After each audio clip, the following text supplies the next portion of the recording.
उत्तराखंड के देहरादून का निवासी एक युवक लगातार लखीमपुर और लखनऊ के चक्कर लगा रहा है। आखिर क्या है पूरी कहानी, सुनिए खुद पीड़ित की जुबानी। क्या नाम है? हरिंदर सिंह चौधरी, उत्तराखंड देहरादून से हूँ। क्या करते हैं? इंटरनेशनल प्लेयर हूँ और पूर्व रेलवे अधिकारी हूँ। क्या समस्या हुई जो आज आप लखीमपुर पुलिस अधीक्षक और मजिस्ट्रेट लखीमपुर के सामने प्रस्तुत हुए हैं? सर, आप लोगों को पहले ही पता है कि मेरे साथ 50 लाख की ज़्यादा की ठगी हो गई है। मुझे अभी तक कोई इसमें इंसाफ नहीं मिला है।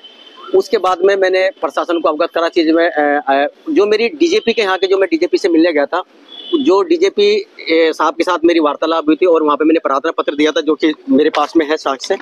डीजीपी साहब का जो मैंने दिया था, ये डीजीपी साहब का मैंने दिया था, तो उसमें जो है रिपोर्ट मतलब वहाँ पे आदेश जारी किया गया उन्होंने और उसकी जांच चल रही है। उस जांच के माध्यम से मेरे को बयान के लिए आज एसएसपी लखीमपुर खीरी बुलवाया गया था, जो कि मैंने दिया है, जिसका शपथ पत्र मैं ये शपथ पत्र है, जिसका मैंने शपथ पत्र के माध्यम से भी नोटरी द्वारा भी इसको रजिस्टर करा गया। पत्र के माध्यम से आपने अपना बयान दर्ज करा सौंपा है। उसके बाद में इसमें बयान दर्ज होंगे। उसके बाद में फिर इसमें क्या होता है क्या नहीं होता है वो जांच पर ऊपर वो निर्भर रहेगा। लेकिन मैं कहता हूं कि कोई भी व्यक्ति अगर मेरा कर्जे का पैसा होता, मैं एक इंटरनेशनल एथलीट हूं, अगर मेरा कर्जे का पैसा होता मैं उसके पास सुसाइड करने के अलावा कोई रास्ता नहीं बचता। एक बात जानना चाहेंगे, आप डीजीपी से मिलने से पूर्व क्या लखीमपुर पुलिस से सहायता नहीं मांगी? बिल्कुल मांगी थी भाई, बिल्कुल सहायता मांगी गई थी। हर संभव प्रयास किए गए थे। पहले पलिया थाने से सहायता मांगी गई थी, उल्टा फैसले के नाम पे मेरे को बुलाया गया था। उसके बावजूद भी मेरे ऊपर धमकी का एक मुकदमा लिखा गया है जो कि पलिया थाने के अंतर्गत है। उसके बाद में मेरी एप्लीकेशन को इग्नोर कर दिया गया, मेरी तहरीर को इग्नोर कर दिया गया, उल्टा मेरे ऊपर एक धमकी का मुकदमा दर्ज किया गया पलिया थाने के अंदर।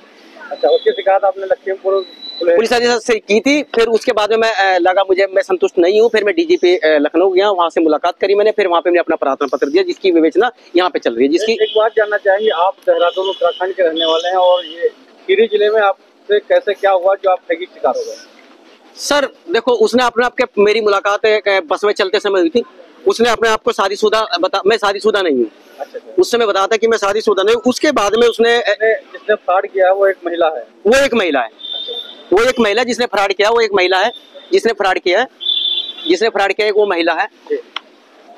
कहाँ रहने वाली है? वो पलिया की रहने वाली है, और पलिया जिला खीरी की रहने वाली है, और उसका पति दुबई में रहता है। उसने बताया था मैं शादीशुदा नहीं हूँ। बेटा तक नहीं बताता, उसने बेटे को भी अपना भतीजा बताया था कि मेरा भतीजा है। शादीशुदा भी है, भतीजा भी है। उसके बाद वो इतना षड्यंत्र रच रही है कि मेरे खिलाफ मेरी पूर्व गर्लफ्रेंडों को जो महिला आयोग वगैरह में इधर उधर घूम रही है, मेरे खिलाफ फंसाने का पूरा षड्यंत्र किया जा रहा है। जान से मारने तक की धमकी दी गई है, जान से मारने तक की सोशल मीडिया पे इंस्टाग्राम के माध्यम से लाइव में मेरे को जान से मारने तक की धमकी है। उनका पूरा प्रयास किया जा रहा है, जो कि मेरी एक पश्चिम उत्तर प्रदेश के बदमाश का जिसका शमशाद नाम है, उस तक का फोन मेरे पे आया है। अच्छा, शमशाद है कोई सहारनपुर में गंगो पड़ता है, कोई शमशाद नाम का व्यक्ति है, उसका फोन मेरे तक आया है।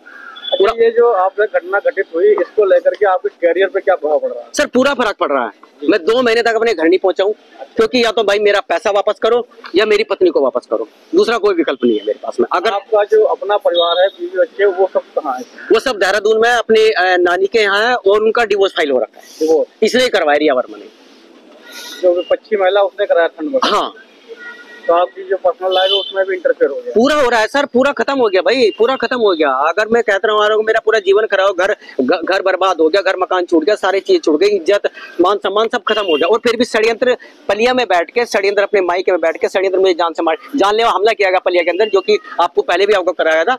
मेरे ऊपर पलिया के अंदर जानलेवा हमला किया गया था, बहुत तकड़े वाला किया गया था, जिसमें पलिया प्रशासन, पलिया उत्तराखंड पुलिस कोई भी अभी तक एक्शन नहीं लिया गया।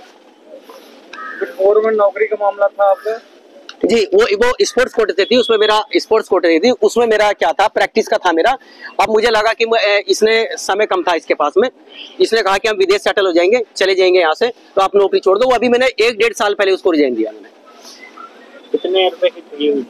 सर 50 लाख तो मेरा एक नंबर का है, 50 लाख एक नंबर का है, जिसमें डायमंड और गोल्ड, जिसका बिल्स वगैरह मेरे पूरा अप्रूवल है मेरे पास में, जिसका पूरा अप्रूवल मेरे पास में। कितने की टोटल हुई होगी? टोटल 3+। 3 करोड़ के 3 करोड़ प्लस 3 करोड़ के तीन आपसे ठगी हुई उसका मामला लखीमपुर खीरी में दर्ज है या आपके उत्तराखंड में भी कोई मामला चल रहा है? उत्तराखंड मामला चल रहा है, उसमें इन्वेस्टिगेशन इतनी लंबी होगी क्योंकि बिल इतने सारे लगे, उत्तराखंड पुलिस उसकी विवेचना कर रही है। कहाँ के बिल है?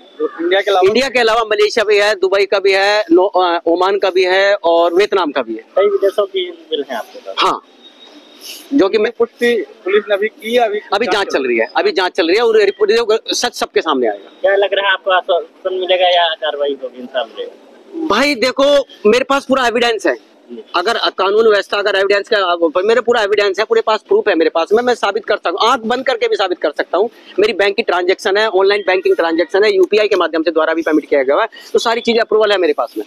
कितने समय से आपका प्रेम प्रसंग चल रहा था? ठगी हुए आपको कितने समय हुआ है साथ? सर टाइम तो बहुत कम है, 1 साल से हमारा पिछले जून में ही हमारी मुलाकात हुई थी और 6 महीने बाद मेरे को पता लगा कि मेरे साथ ठगी चल रही थी। थोड़ा अजब उसका पता लगा कि वो शादीशुदा है। 6 महीने में आपसे 3 करोड़ की ठगी हो गई। उससे पहले उसने बोला कि मेरा पति बाहर रहता है, दुबई रहता है, उससे मेरा कोई लेना देना नहीं, ना मैं उसके साथ रहती हूँ, मुझे रहना है, अगर आप मुझे छोड़ोगे इसका मतलब आपने मेरे को इस्तेमाल किया, फिर मैं आपके खिलाफ कोर्ट में जाऊंगा। ब्लैकमेल किया गया, फिर मेरे को करके आपसे पैसा लिया। बिल्कुल। उसके बाद में हमारी जो वाइफ का जो डिवोर्स अप्लाई करवा उसने इस माध्यम में फांसी का वो करके मतलब फंदा लेके वीडियो कॉल के माध्यम से, अगर आप ऐसा नहीं करोगे तो मैं सुसाइड कर लूंगी। एक ब्लैकमेलिंग कहा जाता है इसको।